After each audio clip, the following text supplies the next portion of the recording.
The sound of gunshots, the cries of the wounded, the chilling thought of what's going to happen next.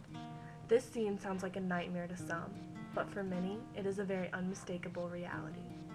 Brave men and women risk their lives every single day, working to keep our country safe and provide us with the freedoms, luxuries, and opportunities our Constitution promises. Everyone knows these commitments don't come without a price. However, I'm not just speaking about the loss of lives, which is devastating in itself. What about the ones who make it home? Coming home is a wonderful blessing. That is undeniable. However, no one can take away the images the soldiers have seen, the noises they have heard, and the trauma they've experienced.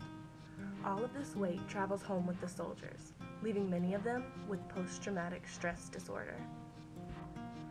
PTSD is defined as a persistent feeling of fright, sadness, or danger, continuing long after a traumatic experience and ultimately affecting everyday life. Combat exposure, although not the only one, is the most common and major cause for developing post-traumatic stress disorder.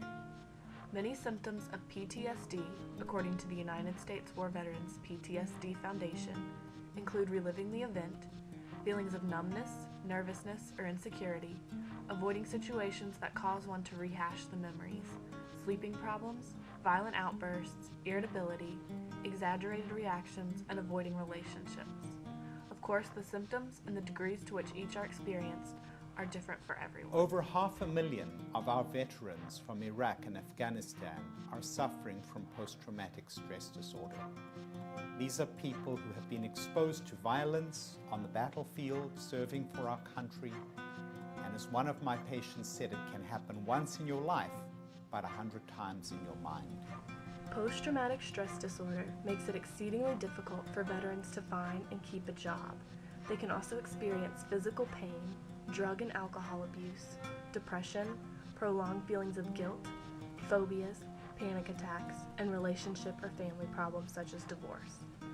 The worst of the possible side effects of PTSD is probably the fact that many veterans take their own lives to escape the trauma that engulfs them. They get bombarded on a daily basis by memories and flashbacks, and it's a shocking statistic that 18 veterans every day commit suicide.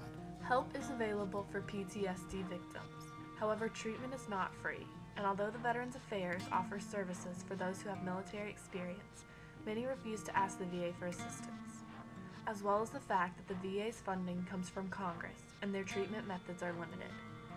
60% of military service people fear a diagnosis of PTSD will prohibit them from possible employment, this being the main reason many of them do not seek help even when they desperately need it. The United States War Veterans PTSD Foundation provides free, confidential treatment. This way, the diagnosis would not be attached to a personal file and prohibit job opportunities. By donating to the U.S. War Veterans PTSD Foundation, you can help provide treatment to the brave men and women who fought selflessly for our country and now suffer the unseen wound that interferes with their everyday lives because of their valiant acts. They have done so much for our country already. They should not have to continue to suffer. Please visit www.azptsd.org or contact 480-922-4950 for more information or to make a donation. Give these soldiers the opportunity to lead a normal life with the friends and family they have so greatly missed without having to worry about what lies ahead. God knows they deserve it.